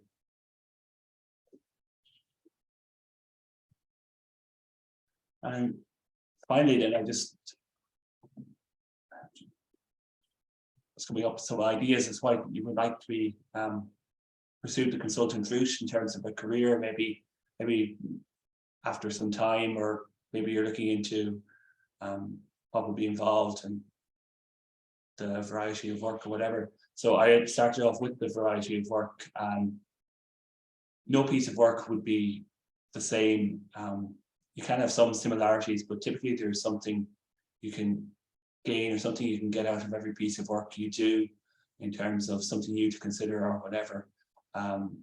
Following on from that, you'll have lots of new problems to consider, including those new problems. You might have existing issues, existing problems you might look at other ways to solve and come up with new ideas in terms of what could be done better.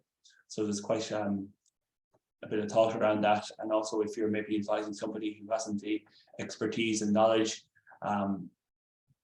you need to present that in a certain way. So that kind of leads on to my communication skills point there. Communication skills is one of the key parts, I would say, of consultancy. It's both understanding the needs of the client in terms of what is the actual piece of work they want, what are their have they had similar work carried out before, and do they expect something to be on a certain way? What is their level of knowledge and expertise? What can they understand from what you've done? How do you need to tailor what you're communicating to them? How do you present, say, either verbally or say in a report, the technical points you need to present, but in an appropriate format, depending on their knowledge. Following on from that, I think as a consultant, you gain experience of a wider business environment, lots of business skills, lots of general business skills, perhaps that you mightn't necessarily gain in some other areas of the profession. You're really required to have a breadth of knowledge, I would say, rather than a narrow focus that you might have in some other areas. Although, of course, that's dependent on the work area that you're involved in. Along with the variety of work, you have a variety of clients. So they could be new clients who you're advising on a new project, an existing client who's come up with some new tasks that they want or wants you to update some previous piece of work that you have done. Again, it all depends on the industry, whether you've say a recurring client or you have many new clients or whatever. But even if you're say all dealing with the same area and maybe a similar piece of work, the size of company, for example, might be different. Their level of knowledge might be different. So then that points back to the communication skills and the problem solving skills that you will be using throughout your work. Another point there I've raised is industry knowledge. I'll combine that with the subject matter expert point there at the end. So really, as a consultant, you're being relied on to give advice by someone who's typically less experienced or hasn't quite got the knowledge or technical knowledge in the area that you're presenting. So over time, you develop a lot of skills.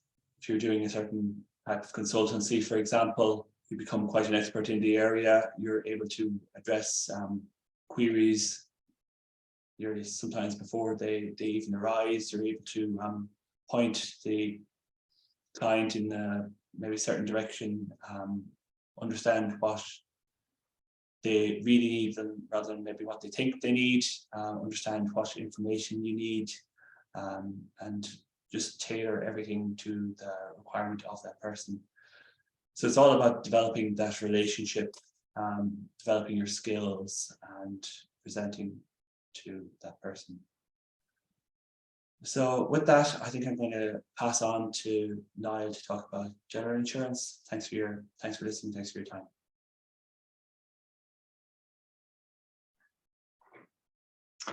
Thanks very much, Michael. I can take over there now. So perfect. I'm talking about the wider fields today. And I suppose Sarah referenced earlier that I actually work in the non-life industry. So I do maybe feel like a little bit of a cheat here. But at the same time, I think I've built up, from talking to various people, built up some knowledge in the wider fields area. So hopefully people will learn something today. So in our first slide here, we have a snapshot of the various areas that actuaries typically work in. So I don't think there's any major surprises. There's a large proportion in life and then non-life, pensions, etc. But I suppose what we'll be focusing on is mainly the 5% other there, so the wider fields. I think on our next slide here, before we kind of go into any specific examples, we kind of just have a little bit of food for thought, I think. And that is the kind of public perception of actuaries. I think because we're not visible, we're not necessarily very well understood. If you ask someone on the street, what's an actuary, where do they work? They probably either won't know, or they'll point to a general insurance company, sorry, an insurance company. And I was at a talk recently held by the SAI, and Colin Fitzgerald, I think a lot of people here will probably know him. He posed the question, do actuaries need to broaden their definition? And I thought it was an interesting question. I suppose he noticed that a lot of students were maybe looking at getting involved in data analytics, etc. And he posed the question, do we need to try and keep these kind of people who go into wider fields within the profession, or how do we deal with that? So I don't necessarily have an answer. I don't know if anyone has an answer or what the right and wrong answer is, but it's certainly just something to think about. So what we'll get into here is just the idea that we have a view of various areas that actuaries work in. But I suppose the key thing is that careers are always changing. We live in a dynamic world where things are constantly evolving, and the profession needs to evolve at the same time. So there's a large selection here. Healthcare, senior management. I work in a company myself where the CEO is an actuary, for example. There's no requirement for the CEO to be an actuary, but that's the way it is. Aviation finance is another, I think, kind of interesting one that I'll touch on in some more detail in the next slide. Underwriting, in my own experience with kind of Solvency II and internal models, insurance risk and cat risk, I would have liaised with underwriters and claims departments, and I think there's absolutely scope for actuaries maybe to get involved there as well. There's a variety of other ones here, regulatory bodies, environmental, etc. Recruitment is another area. There's actuaries working in recruitments. Artificial intelligence is particularly kind of a buzzword, I suppose, at the moment, and was already mentioned previously, but certainly there's scope there. Banking, I think, is an interesting one. We'll just briefly touch on that as well later on. I think the South African actuarial profession were the first profession to introduce an exam in banking, and I think the IFOA is following suit, I believe, and introducing one there as well. So in summary, you know, careers are changing and there's lots of scope. So the aviation finance, I was just thinking of maybe pulling out a few kind of relatively generic examples of areas that actuaries I think can get involved in. I have a friend from college who did the actuarial course who works in the area of aviation finance, so I thought it might be a good example. And from talking to him, I think there's so much scope for the kind of tools and the techniques that actuaries use to apply those to other areas. So, I mean, simple things would be like when you're, you know, valuations for aircrafts, you know, a lot of the valuation methods seems to be very basic, whereas I was thinking, you know, could we not use a Monte Carlo model for this? I come from an internal model background where we have a Monte Carlo market risk model, and I was thinking, God, can we not just sell this model to the aviation leasing companies? Similarly with credit defaults and migrations, there are things that you look at in an internal model, and there's no reason why companies shouldn't be using these similar models. The next ones are potentially a bit far-fetched, but I was kind of thinking in terms of, you know, could you have a non-life cat model, for example, for kind of damage to aircraft if there was an accumulation of aircraft overnight somewhere and there was hail damage, for example. Could you look at damage to aircraft using the kind of maths that you use for life insurance, for example? I think that all of these various techniques that we use in different actuarial industries, you know, they can be applied in lots of areas. I think data analytics is also, I suppose, quite a buzzword at the moment. And I think here in particular, you know, there's so much scope. A good friend of mine did or economics and finance. So we would have in college shared modules, and he's in a startup at the moment, and he's in particular using time series data. And I was there thinking of the stuff I studied for my actuarial studies and thinking how applicable it was and having conversations about it. So certainly all these various things that you'll study in the actuarial exams, they're absolutely applicable to any kind of data science role. You know, sports analytics, I think, is another interesting area. Clinical trials as well is interesting. A friend of mine works in nutrition, and I remember helping him with some statistical work for those. And I suppose in the middle of the slide there, it says, you know, the scope to bring in not only your kind of mathematical or statistical knowledge, but also your knowledge of business, economics, accounting, all these other things that you pick up as an actuary. You can bring those into the business setting or whatever setting you're in. So essentially, you're not just kind of a number cruncher. And just finally as well, there at the bottom of the slide, it says the right tools in the wrong hands is a recipe for disaster. And I'm sure a lot of people would maybe have seen you know, techniques being used in the wrong way, whether it's in the workplace or even maybe in college. You know, you have to understand what you're using, and if you give someone a tool and they're using it incorrectly and interpreting the results incorrectly, then it can be a recipe for disaster. Just the final slide here then is to touch on the Wider Fields Committee. So this is an SAI committee, and it aims to broaden opportunities for actuaries in non-traditional roles to provide support. So they organize events. So I think the most recent event was in relation to climate change and the impacts of it on health. So you know, you can give it a Google and have a look if you're interested. I think for example, the most recent event they had is available on ActiveView, but it's also available on YouTube as well. So it's easily accessible, easily accessed. Something I mentioned there as well is the banking subject. So this is being added to the IFWA syllabus, I believe. So you know, that's bringing in potentially more scope for actuaries working in the banking industry. And finally, as I kind of said earlier as well, look, there's a lot of information maybe on the SI website as well, if you want to give a look, or maybe look at some of the previous talks that were held. Or likewise, feel free to contact myself as well. So I'm not sure if there's any Q&A, any questions, and if not, I guess I can pass over.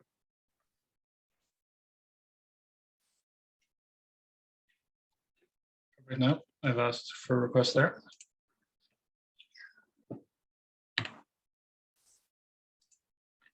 Perfect. Okay, so I'll just take a few minutes now to give you an overview of the general insurance market. So I'll skip a few slides because I think we're a bit pressed for time.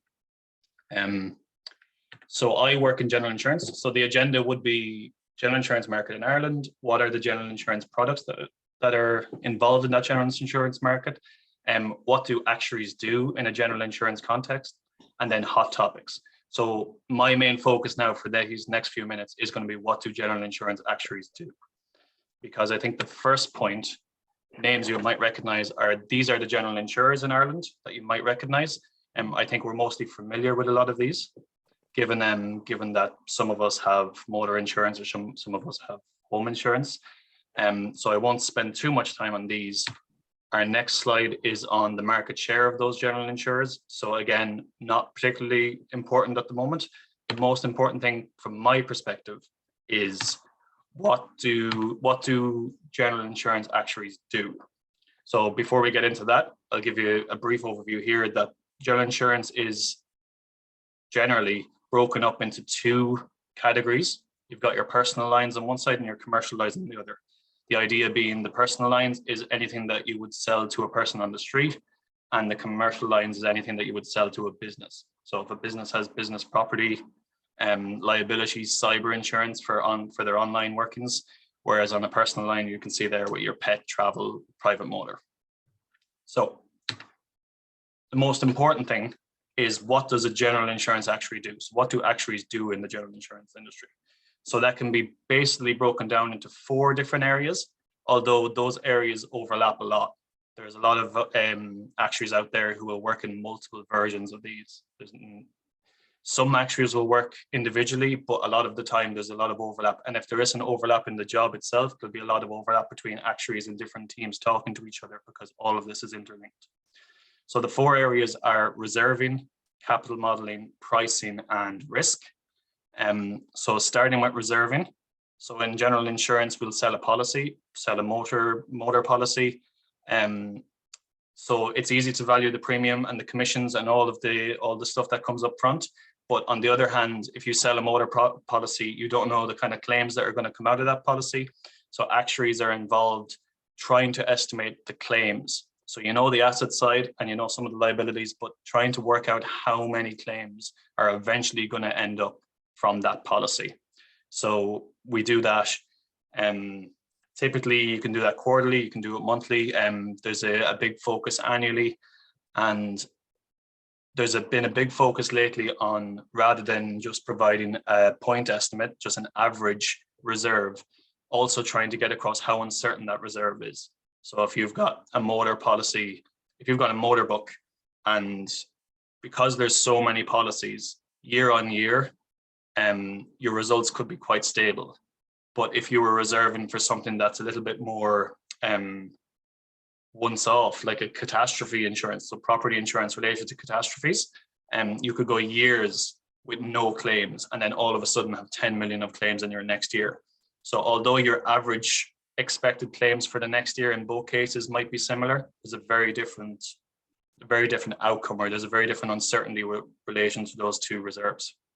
So reserving actuaries, their day-to-day job is to calculate the reserves and also to calculate how uncertain those reserves are, any trends and anything of the like that. And that brings us on to capital modeling. So an insurance company can't just hold those reserves. An insurance company will have to, I'm sure many of you know, will have to hold capital in order to support those reserves, in order to support all the different risks that are involved in the business, not just the reserves. And the level of capital is dictated by the regulators and by EIOPA. There's standard formulas and there are prescribed methods for how you would calculate how much capital you need to hold to protect your policyholders. So an insurance company can't risk being in a situation where they don't have enough assets to cover their liabilities. So claims happen and they can't pay their policyholders. So actuaries are involved in determining how much capital is involved, how much capital a company needs to hold to be safe, to be safe to a threshold that the regulator is happy with, to be able to cover claims in an adverse scenario. So that's the capital modeling. So the first way we'd look at actuaries is in reserving, second being capital modeling. And next we have pricing.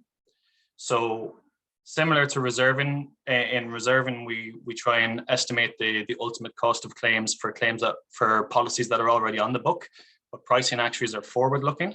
So a pricing actuary will look at experience in the past, maybe if they have that book, or maybe they'll look at benchmark data and they'll try and work out what the claims experience would be on a potential portfolio going forward. And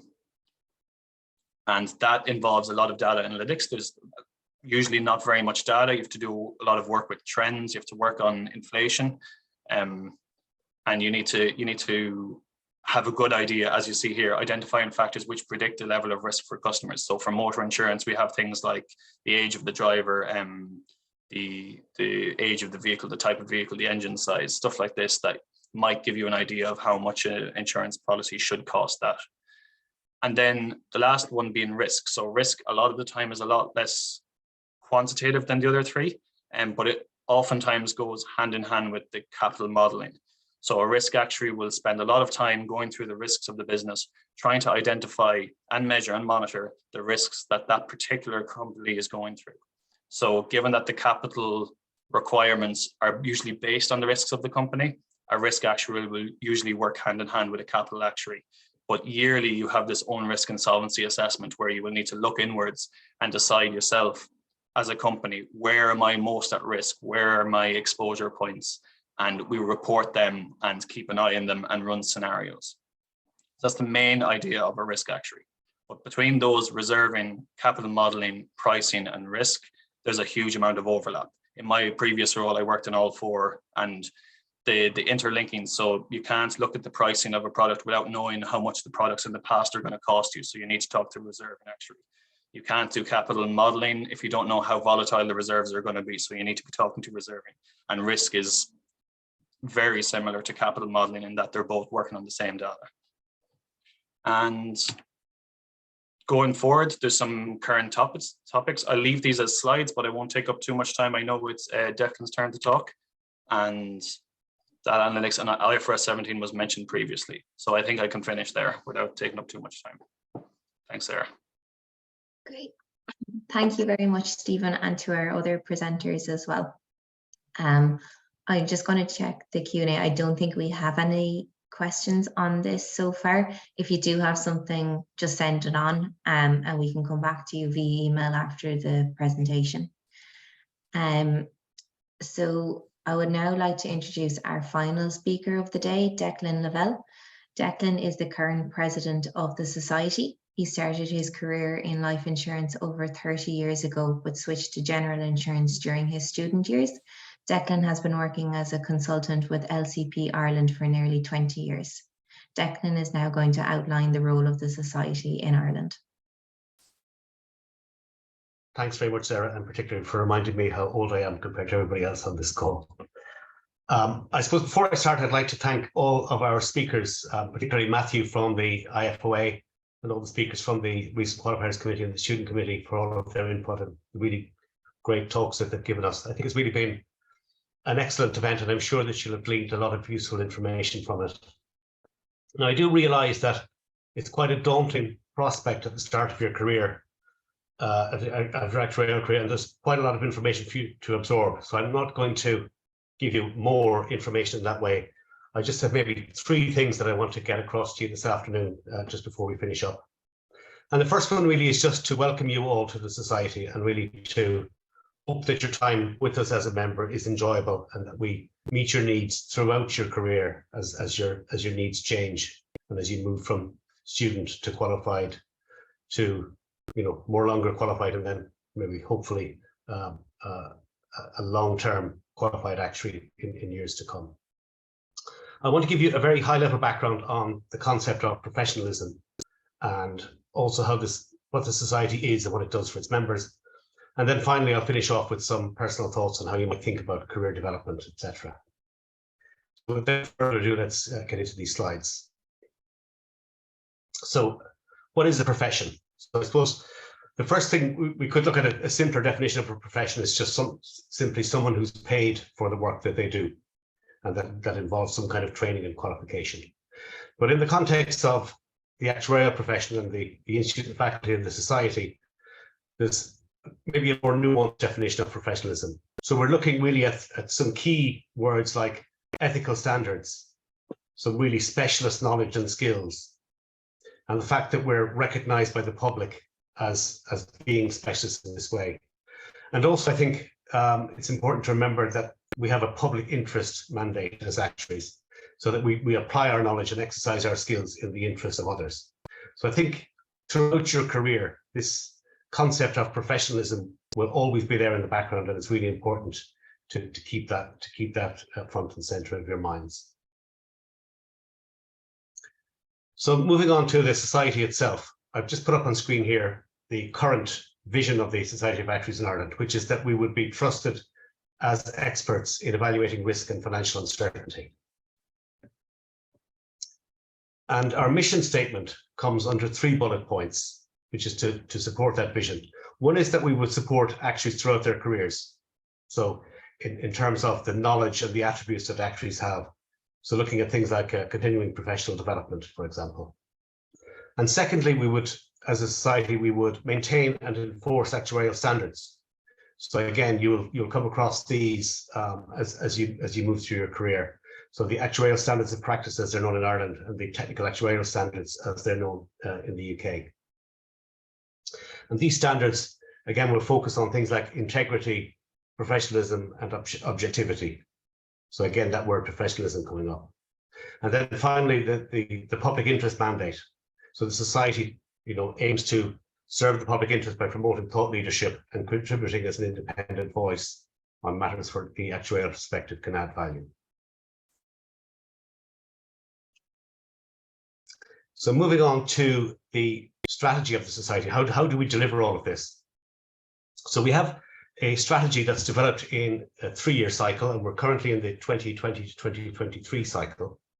And this will be coming up for renewal over the next 6 months as we move into the next cycle between 2024 and 2026. And you can see here on the center of this slide, we have the 3 areas, which we spoke about briefly on the previous slide. And then feeding into that, we have different areas of work that the society works on. So if I just look at one of these, for example, the member proposition. So what is it that we provide to our members by way of supports? So what's our pipeline of new members? Are we addressing issues of diversity and inclusion appropriately? What's our member communication like? How do we support learning and development? And what's our volunteering like?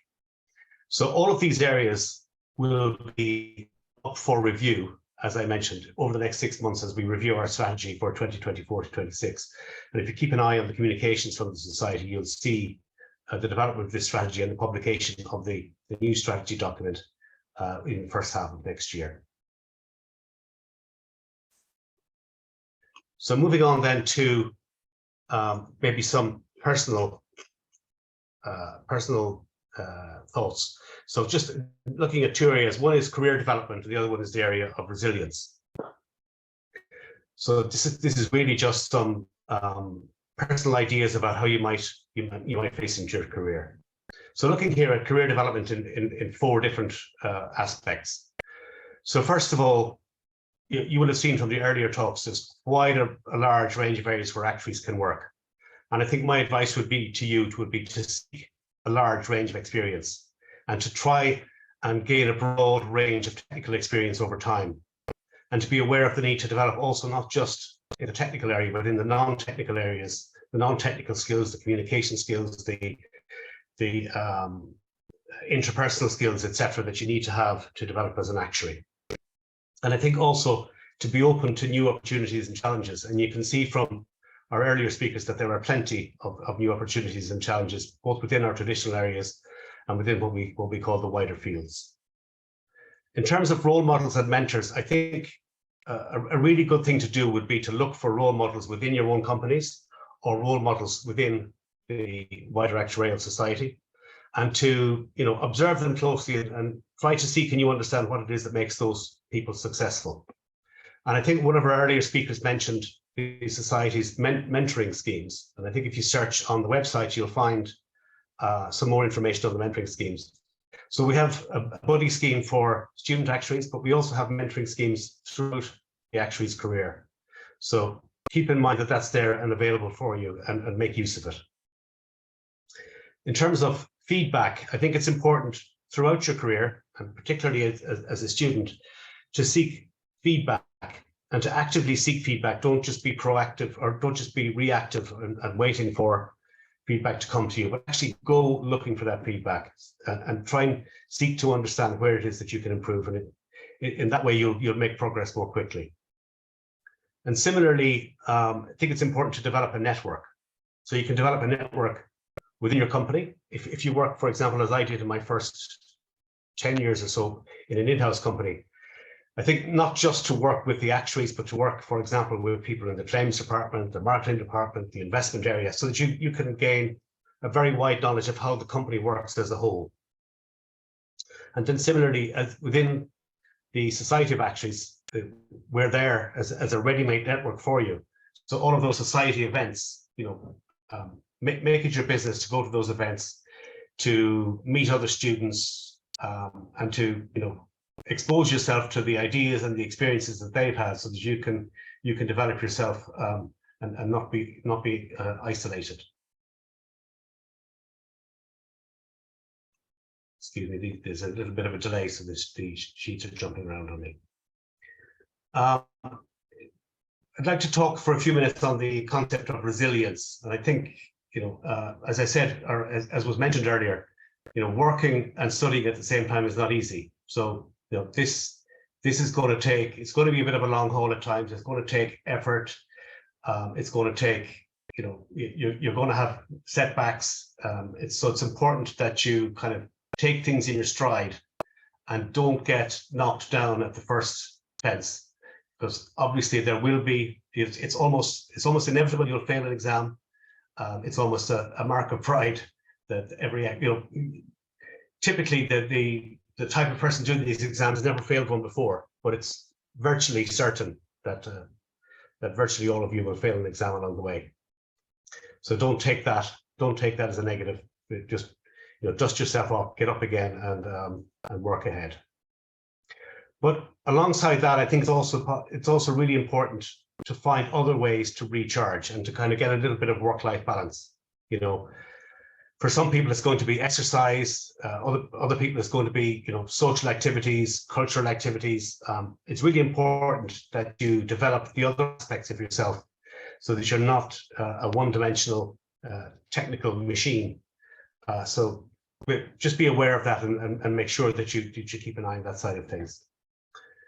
No matter where you work, there are also going to be situations where things don't work out, where there are problems within your company. And I think my advice there would be not to tolerate poor culture and work practices. If you find yourself in a situation where things aren't working out for you, focus on what it is that you can do, what you can change, and make the best decision for you. Just don't allow yourself to get stuck in a rut of something where no matter what you do, you can't improve it. So as I mentioned, there will be ups and downs. Keep the setbacks in perspective, and step by step you'll get through it. So I think I'll leave you with a final quote, and I can maybe thank our former president, Sheila Mallon, for this. This is a quote from a man called John Wooden. Now, John Wooden was a very famous US basketball coach, and he was born over 100 years ago, and he lived to the ripe old age of 99. And I think the quote on screen might explain why it is that he lived for such a long and fruitful life. So one of his famous quotes, and he was famous for short inspirational messages to his players, and one of his famous quotes was that things work out best for those who make the best of things work out. So in other words, don't get bogged down, deal with the situation as it arises, and things will work out in the end if you just let them do so. So hopefully, on that inspirational quote, I can hand you back now to Sarah to wrap up. Thank you very much, Declan. for that overview of the Society of Actuaries, and also some really, really useful advice in there. The code is definitely something to think about. Great. So I think now we can move on to our summary and close. So if we move on to the next slide now, we just have some sort of general advice. A lot of this will be repetition. It'll be things that people have already said throughout the various individual presentations. So the first thing is just to be proactive, to initiate regular discussions with your manager about your career progression, to be adaptable and flexible in your working life, to maintain a work-life balance. I think that can be quite difficult. I think you've probably all discovered at this stage that there's a big difference between attending third-level education and between working. And it even gets more different when you add studying into the mix. So it's just important to, maintain whatever social activities, extracurriculars you had when you were in college, to keep those up as you move forward. And then the last thing is just to get involved in committees and working groups. It's a really great way to broaden your horizons, to meet new people. The actuarial industry is small in Ireland, but still, unless you, I guess, join things like this, you probably won't meet actuaries outside of your work and your college class. So it's really good, and it's really, really good experience as well to join one of the committees of the society. We then have some useful links to various different information. So there's, on the next slide now, we should have links to the IFOA website, also to the Student Society, and then to the IFOA registration link as well, if you haven't already done that. And again, if you do have any questions after this, please reach out to the Society and they can forward on your question to either members of the Student Society, to the IFOA, or to however the query may be relevant, and whoever can best answer. So with that, I would like to call the meeting to a close. I would like to thank all our presenters today for their contributions, and to the SAI events team for their support in holding today's event. Thank you also to everyone who registered for this event and joined us today. Thanks for your attention and your engagement, for asking questions. We really hope that you found this event beneficial and that you learned something new today, and that it'll be a source of comfort, I guess, going forward. And that you can look back if you have any questions, when it's coming up to exam time or to the time to submit your PPT, that you don't need to get stressed. You can just look back and see that the answer is probably within the slides that we shared today. Okay, thank you, everyone. I hope you have a good evening, and also would like to wish a happy Christmas to everyone. Thank you.